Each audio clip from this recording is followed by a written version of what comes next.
तो ये साल है 2005। चाइना के एक शहर में दो कार्स आपस में टकरा जाती हैं। इनका ज्यादा बुरा एक्सीडेंट तो नहीं हुआ, लेकिन फिर भी आगे की कार वाला आदमी अपनी गाड़ी से उतरकर अपनी गाड़ी पे पड़े डंट की फोटोज लेने लग जाता है, क्योंकि उसे अपनी कार की इंश्योरेंस जो करवानी थी। अब पीछे से जिस आदमी ने उसे हिट किया था वो भी अपनी कार से निकल आया। वो उसे अजीबोगरीब सवाल कर रहा था, लेकिन पहले वाला आदमी उसकी बातों पे बिल्कुल गौर नहीं करता। और तब एकदम से पीछे वाला आदमी एक चाकू निकालते हुए बुरी तरह उसके ऊपर फायर करते हुए उसे मार डालता है। बेचारे को तो सोचने का टाइम भी नहीं मिला कि उसके साथ हुआ क्या। उससे पहले ही वो मर गया। इस किलर ने उसे उसकी गाड़ी में बिठाया और खुद अपनी कार लेकर यहाँ से भाग गया। अगली सुबह इसी मर्डर सीन पे ताइसुक आया। वो एक इन्वेस्टिगेटर था। उसने यहाँ का सारा जायजा लिया और फिर गाड़ी में पड़े हुए डंट की तस्वीर लेकर यहाँ से चला गया। उसका मानना था ये उसके लिए एक अच्छा सुराग हो सकता था। इसके बाद हम मिलते हैं डोंग सू नामी एक गैंगस्टर से। कोरिया का बहुत बड़ा गैंगस्टर है और इसका सबसे बड़ा गैम्बलिंग बिजनेस है कोरिया के अंदर। इस टाइम वो अपने दुश्मन गैंग के लीडर से मिलने के लिए आया था, जो बिला वजह उसके बिजनेस में टांग लड़ा रहा था।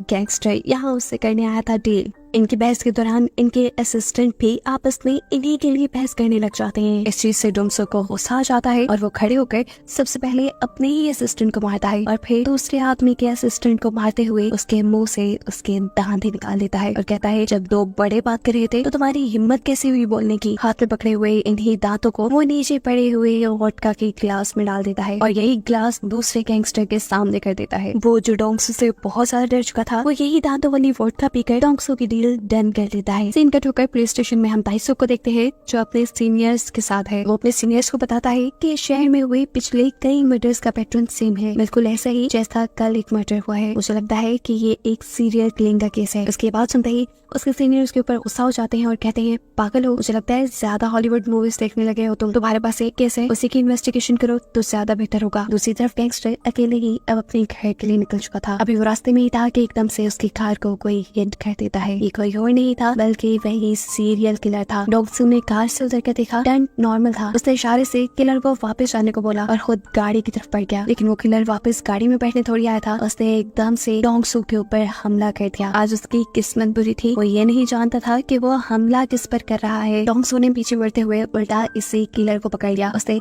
इस किलर को बहुत पंच मारे, जबकि किलर ने अपने डिफेंस में यह हाथ चाकू चलाना नहीं छोड़ा। इसके रिजल्ट में डोंगसू ने उसी के हाथ से उसी का चाकू खींचकर उसी के ऊपर हमला कर दिया। अब ये बात किलर जान चुका था कि डोंगसू को मारना उसके लिए मुश्किल है। वो खुद भी जख्मी था, इसीलिए अपनी कार में बैठते हुए डोंगसू से पीछा छुड़ाने के लिए उसे अपनी कार से हिट करते हुए वो वहाँ से भाग जाता है। डोंगसू को हॉस्पिटल एडमिट कर दिया जाता है, जबकि हम देखते हैं कि वो किलर कहीं दूर फेराने में जाकर अपने जख्मों से खून रोकने के लिए अपने जख्मों के ऊपर स्टेपलर लगा रहा था। दूसरी तरफ डोंगसू के असिस्टेंट ने दूसरे गैंगस्टर के गैंग के ऊपर हमला करवा दिया, ये सोचते हुए कि जरूर डोंगसू के ऊपर हमला उसी ने किया होगा। लेकिन डोंगसू अगले दिन होश में आके अपने असिस्टेंट को बताता है कि हमला करने वाला दूसरे गैंग का बंदा नहीं था, मेरी सारी मेहनत बेकार की। हमला जिसने किया था वो तो अभी इस वक्त पुलिस से बचने के लिए अपनी कार वही छोड़ के अपना हुलिया बदलने के लिए आगे निकलता है और हुलिया बदलने के लिए वो एक दूसरे आदमी को मारकर उसके कपड़े पहन लेता है। यहाँ डोंगसू भी किलर का पता चलवाने के लिए किलर की कार की डिटेल्स अपने असिस्टेंट को देता है। उसे हर हाल में किलर अपने पास चाहिए था, क्योंकि उसके इस हमले ने डोंगसू की रेपुटेशन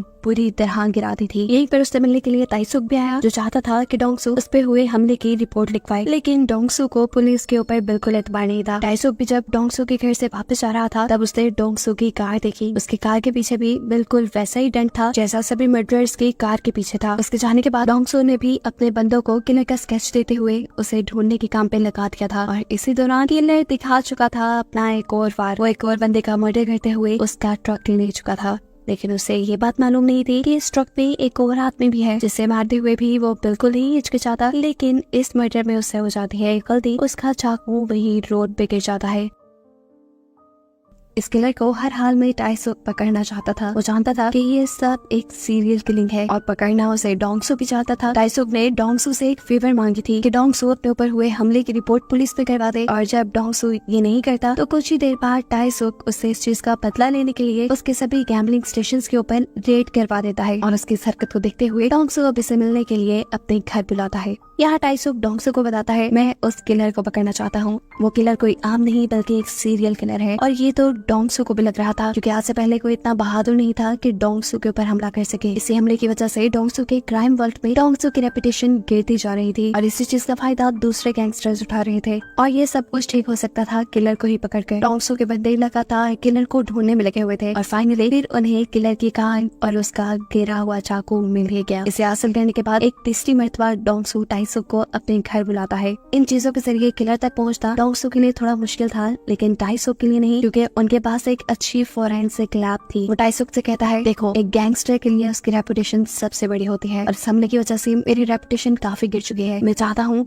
कि जल्द से जल्द किलर पकड़ा जाए और इस पे तुम मेरा साथ दोगे। फिर किलर जिसको भी पहले मिल गया वो उसका हुआ। टाइसुक यहाँ सोच रहा था कि वो किलर को पकड़ कर अदालत लेकर जाएगा और ऐसे उसे प्रमोशन मिल जाएगी, जबकि डोंगसू सोच रहा था कि वो किलर को पकड़कर कुत्ते की मौत मारेगा। इनकी रियल डन होने के बाद डोंगसू ने टाइसुक को बताया कि उन दोनों की सारी बातें रिकॉर्ड हो रही थी। अगर टाइसुक ने कभी उसे धोखा देना भी चाहा तो ये रिकॉर्डिंग उसके खिलाफ है। अब डोंगसू ने किलर का स्केच और उसकी सभी चीजें टाइसुक के हवाले करके उसे काम पे लगा दिया। ये सब क्लूज टाइसुक के लिए भी बहुत मायने रखते थे। अब टाइसुक और उसकी टीम ने किलर की गाड़ी के फोरेंसिक टेस्ट शुरू कर दिए, जबकि डोंगसू ने इस सारी सिचुएशन का फायदा उठाना चाहा। उसने अपने असिस्टेंट से एक दूसरे गैंगस्टर को मारने का कहा, क्योंकि वो डोंगसू की गिरी हुई रेपुटेशन का बहुत ज्यादा फायदा उठा रहा था। उसके हुक्म के मुताबिक उसके असिस्टेंट ने दूसरे गैंगस्टर को सोते में रात में ही मार डाला, वो भी किलर के चाकू से, ताकि उस गैंगस्टर के मरने का इल्जाम भी किलर के ऊपर चला जाए और किसी को भी डोंगसू पे शक ही न हो। यहाँ पुलिस स्टेशन के अंदर कार के फोरेंसिक की भी रिपोर्ट आ गई। कार के ऊपर से मिला हुआ डीएनए पिछले सभी मर्डर केसेस में मैच हो रहा था और साथ ही साथ गैंगस्टर को मारने वाले चाकू से भी। ऐसे पूरे पुलिस डिपार्टमेंट को ये बात कंफर्म हो चुकी थी कि ये कोई आम इंसान नहीं है, बल्कि वो सारे केसेस एक सीरियल किलिंग के हैं। इसीलिए अब इस केस को सॉल्व करने के लिए पुलिस का पूरा डिपार्टमेंट इन्वॉल्व हो गया। अब टाइसुक, जिसे गैंगस्टर की मर्डर की रिपोर्ट मिली थी, वो इस मर्डर को देखकर जान गया कि ये काम डोंगसू का है, क्योंकि सीरियल किलर रोड पे चलते हुए अनजान लोगों को मारा करता था। इसी चीज के गुस्से में वो डोंगसू के पास गया। इससे पहले वो डोंगसू को कुछ कहता, डोंगसू ने उल्टा उसी को पटक के गिरा दिया और फिर टाइसुक के सामने ये कन्फेस भी कर लिया, हाँ मैंने ही उस गैंगस्टर को मरवाया है, लेकिन तुम इस बात को साबित नहीं कर पाओगे। टाइसुक भी ये बात जानता था, इसलिए तिल मिलाता हुआ वो यहाँ से चला गया। जबकि अब शहर में इन मर्डर की न्यूज भी वायरल हो चुकी थी। सीरियल किलर भी ये न्यूज देख रहा था और अब उसे गुस्सा आने लगा था, क्योंकि अब उसके पकड़े जाने के चांसेस ज्यादा थे और दूसरा ये भी कि एक ऐसा मर्डर भी उसके सर टाल दिया गया था जो उसने किया भी नहीं था। इसलिए वो गैंगस्टर के फ्यूनरल पे गया और गैंगस्टर के असिस्टेंट को एक लेटर देकर आया, जिसमें उसने लिखा था कि गैंगस्टर का मर्डर बेशक मेरे चाकू से हुआ है, लेकिन मैंने नहीं किया। उसने यहीं पे बैठे हुए डोंगसू की तरफ इशारा कर दिया। फिर इसके बाद किलर यहाँ से चला गया और उसने यहाँ से जाते ही अपने पहले वाले तरीके से एक और मर्डर कर डाला, जिसकी इन्वेस्टिगेशन भी टाइसुक कर रहा था, वो भी डोंगसू के साथ मिलकर। ये लोग कार में से फिंगरप्रिंट ढूंढने की कोशिश में थे कि इतनी देर में डोंगसू के इसी पार्किंग लॉन्च के अंदर दूसरे गैंगस्टर के लोग अपने बॉस के मरने का बदला लेने के लिए उसके ऊपर हमला कर देते हैं। ये लोग बहुत ज्यादा थे, लेकिन फिर भी डोंगसू और टाइसुक घबराते नहीं और दोनों अकेले ही इन सभी को बड़ी हिम्मत से मार गिराते हैं। फिर अगले सीन में हमें दिखाया जाता है कि जो फिंगरप्रिंट टाइसुक को कार से मिला था, उस फिंगरप्रिंट की रिपोर्ट भी आ चुकी थी। ये फिंगरप्रिंट जिस बंदे के थे, उसकी मिसिंग रिपोर्ट तो पहले कई सालों से दर्ज थी, लेकिन फिर भी टाइसुक इन्वेस्टिगेशन करना चाहता था, इसलिए वो उसके आईडी कार्ड पे दिए हुए एड्रेस पे जाता है। उसके घर में अजीबो गरीब किस्म की ग्रीन कलर के टैंक्स थे और बहुत सारी किताबें थी जो डेविल से रिलेटेड थी, यानी शैतानों से रिलेटेड। हो सकता था कि वो ये सारे मर्डर डेविल यानी शैतानों को खुश करने के लिए किसी सेक्रीफाइस के तौर पे कर रहा हो।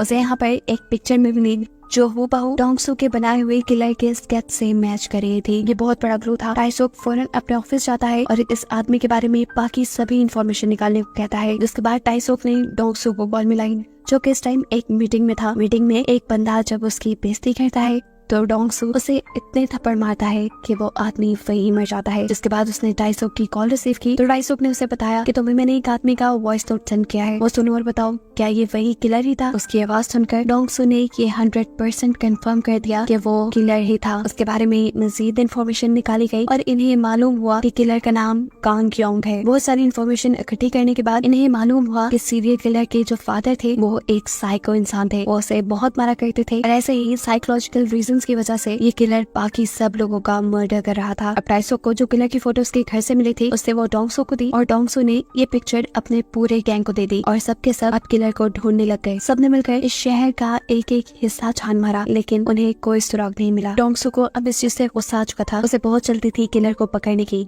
इसलिए वो टाइसोक से मीटिंग करना चाहता था, जिसके सिलसिले में वो रोड पे आ जाता है। वो अभी टाइसोक का इंतजार ही कर रहा था कि बस स्टॉप पे उसे एक बच्ची नजर आई। बहुत ज्यादा बारिश हो रही थी, वो बच्ची बारिश में भीग रही थी, जहाँ डोंगसो ने उस बच्ची को अपनी अम्ब्रेला दे दी। इतनी देर में यहाँ टाइसोक भी आ गया, जिसने उस लड़की से कहा अनजान लोगों से सामान नहीं लेना चाहिए, वो गैंगस्टर भी हो सकते हैं।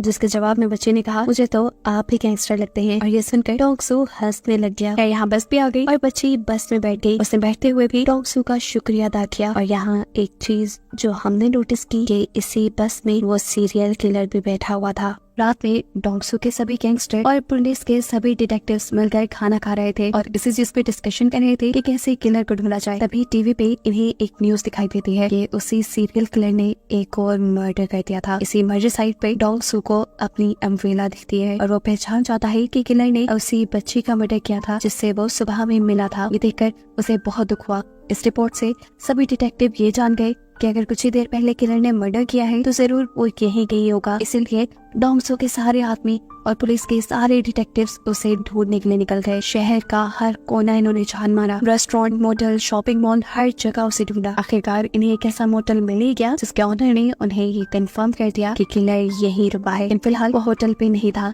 इसलिए सब लोग मिलकर उसका इंतजार करने लगे। किलर देर रात में आया, सभी लोग बेसब्री से उसका इंतजार कर रहे थे, लेकिन आते ही इस नाटक को किलर ने भांप लिया। वो जान गया कि यहाँ कुछ ना कुछ गड़बड़ है, इसलिए उसने फौरन गाड़ी मोड़ी और यहाँ से निकलता बना। लेकिन अब डोंगसो और टाइसो की भी पूरी टीम उसके पीछे लग चुकी थी। बहुत दूर तक इन लोगों ने उसका पीछा किया और आखिर में 3 अलग-अलग रास्तों से आकर इन्होंने किलर की कार के ऊपर हमला कर ही दिया। अपने आप को बचाने के लिए किलर गाड़ी से निकलकर भाग गया और ये लोग भी गाड़ी से निकलकर उसके पीछे भागने लगे। किलर उनके हाथ लग नहीं रहा था। तब डोंगसो ने टाइसो को अलग-अलग डायरेक्शंस में भागने का इशारा किया और इनके अलग होने का किलर ने फायदा उठाया। उसे डोंगसो के एक साथी को यहाँ मार डाला। मरते मरते भी डोंगसो के इस असिस्टेंट ने डोंगसो से वफादारी निभाई और उसने बहुत हिम्मत करके ये बात बता दी कि किलर कहाँ भाग रहा है। उसकी बताई डायरेक्शन पे चलते हुए डोंगसो एक बार तक पहुंचा, जहाँ उसने देखा कि 2 लड़कियां गाना गाते हुए रो रही हैं। वो समझ गया कि जरूर अंदर किलर ही होगा। किलर भी अंदर डोंगसो का ही इंतजार कर रहा था। उसका प्लान था कि वो आते ही डोंगसो के ऊपर हमला करेगा और डोंगसो को मार डालेगा, लेकिन डोंगसो उससे कई ज्यादा चालाक था। उसने पहले लड़कियों को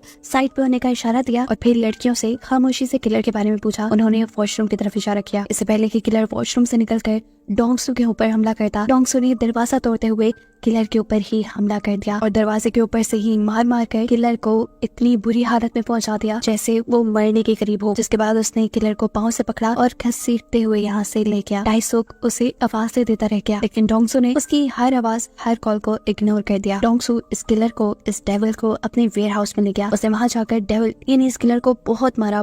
लेकिन अजीब बात थी कि किलर सिर्फ पागलों की तरह हंस ही रहा था। इससे पहले कि अब वो मार कर इस किलर को मार देता, एकदम से यहाँ के शीशे टूटते हैं और कोई डोंगसो के ऊपर अपनी कार चढ़ा देता है। ये टाइसोक था जो किलर को यहाँ से लेने के लिए आया था। उसके इस हमले से डोंगसो बेहोश हो चुका था, जिसके बाद वो किलर को यहाँ से ले गया। टाइसोक अब किसी इवॉर्ड की तरह इस किलर को पुलिस स्टेशन के अंदर लेकर जा रहा था और सब लोग उसे हैरानी से देख रहे थे। मीडिया में भी ये न्यूज फैल चुकी थी कि फाइनली पुलिस ने किलर को पकड़ लिया है। यहाँ हमें ये भी मालूम हुआ कि इस किलर को पकड़ने के बाद टाइसोक ने डोंगसो के बहुत से गैम्बलिंग स्टेशन के ऊपर रेड की और उसका बिजनेस तकरीबन ठप कर दिया। लेकिन इसका भी कुछ खास फायदा नहीं हुआ था टाइसोक को, क्योंकि उसकी प्रमोशन जुड़ी थी ये साबित करने से कि वो जिस आदमी को पकड़ कर लाया है वही सीरियल किलर है। वो उसके साथ बहुत इन्वेस्टिगेशन करता है, बहुत दिमाग खपाता है, लेकिन खुद ही फ्रस्ट्रेट हो जाता है क्योंकि सामने वाला किलर बिल्कुल खामोश था और पागलों की तरह हंस रहा था। टाइसोक के पास उसके खिलाफ कोई भी ठोस सबूत नहीं था, यहाँ तक कि उसने केमिकल के जरिए अपने फिंगरप्रिंट्स भी मिटाए हुए थे ताकि उसे मर्डर की किसी भी चीज से जोड़ा ना जा सके। असल में उसने ये सारी किलिंग्स बहुत ही प्लान के साथ की थी। यही सब बातें उसने कोर्ट में जाके बोली कि मैं मासूम हूँ, मैं एक लड़का हूँ, तो ही मेरे साथ ऐसा हो रहा है, सिर्फ इसलिए कि मेरी शक्ल किलर से मिलती है तो मैं किलर तो नहीं हो सकता। जज को भी उसे सजा देते हुए हिचकिचाहट हो रही थी और उसे बेकसूर भागता हुआ दिखते हुए सभी विक्टिम्स की फैमिली बहुत ज्यादा दुखी थी। ये सभी लोग इंसाफ चाहते थे। तभी प्रोसिक्यूटर यहाँ जज से परमिशन लेता है एक आखिरी गवाह को बुलाने के लिए। ये गवाह कोई और नहीं था बल्कि डोंग सू ही था, एक वाहिद गवाह, एक वाहिद विक्टिम जो इस किलर के वार से बच निकला था। वो यहाँ कैसे आया था, इसके पीछे भी एक कहानी थी। टाइसो के पास इस किलर के खिलाफ कोई सबूत नहीं था, जबकि वो इस किलर को सजा दिलवाना चाहता था। इसीलिए वो गया डोंग सू के पास। उसने डोंग सू से बोला, हम दोनों का मकसद सेम है, हम दोनों ही उस किलर को पकड़वाना चाहते हैं, तो अच्छा यही नहीं होगा कि हम इसके लिए कानून का सहारा लें। डोंग सू जब नहीं मानता तो यहाँ उसे ब्लैकमेल करने के लिए टाइसो एक रिकॉर्डिंग प्ले करता है, जिसमें डोंग सू ने कन्फेस किया था कि उसने अपने दुश्मन गैंगस्टर को मरवाया है। ये सुनकर डोंग सू के पास भी टाइसो की बात मानने के अलावा कोई रास्ता नहीं था। उसी वजह से डोंग सू आज कोर्ट बैठा। उसने ईमानदारी से अपना यहाँ बयान रिकॉर्ड करवाया कि उस दिन वो यही आदमी था जिसने डोंग सू के ऊपर हमला किया था। डोंग सू की बात काटते हुए किलर का वकील बोलता है, हम एक गैंगस्टर की बात पे यकीन नहीं कर सकते। जवाब में डोंग सू कहता है, अगर इसने तुम्हारी फैमिली में से किसी को मारा होता शायद तब तुम ऐसा ना कहते। उसकी बात सुनकर किलर हंसने लग जाता है और यहाँ डोंग सू को गुस्सा आ जाता है और वो खड़े होकर अपनी शर्ट उतार देता है। वो अदालत में पूरे हमले की स्टोरी बताता है और दिखाता है कहाँ कहाँ किलर ने उसके ऊपर हमला किया था। इसके बाद वो अदालत में एक स्केच भी दिखाता है जो हमले के फौरन बाद डोंग सू ने बनवाया था। यहाँ पर डोंग सू ने अदालत में एक लेटर भी दिखाया जिस पे लिखा था कि मर्डर मेरे ही चाकू से हुआ है। इस टाइम डोंग सू ने इस लेटर का दूसरा हिस्सा फाड़ दिया था जिसमें ये लिखा था कि मर्डर मैंने नहीं किया। अपनी बातों पे यकीन दिलाने के लिए डोंग सू जज से कहता है, आप चाहें तो इस किलर की शर्ट उतरवा के देख सकते हैं, क्योंकि उस रात मैंने भी इस आदमी की चेस्ट पे वार किया था। पुलिस जब चेक करती है तो निशान बिल्कुल वही था जहाँ डोंग सू ने बताया था और ऐसे डोंग सू के बयान की वजह से किलर को जिंदगी भर की सजा हो जाती है। साथ ही साथ डोंग सू जो कि एक गैंगस्टर था, यहाँ अदालत उसे भी उसके गलत काम की वजह से सजा सुना देती है। लेकिन एक प्लस पॉइंट ये था कि डोंग सू की दी हुई गवाही की वजह से उसकी सजा बहुत कम हो चुकी थी और इस सब के नतीजे में अब टाइसो को भी प्रमोशन मिल चुकी थी। डोंग सू अब जेल में जाता है जहाँ बहुत सारे लोग उसे झुककर सलाम करते हैं।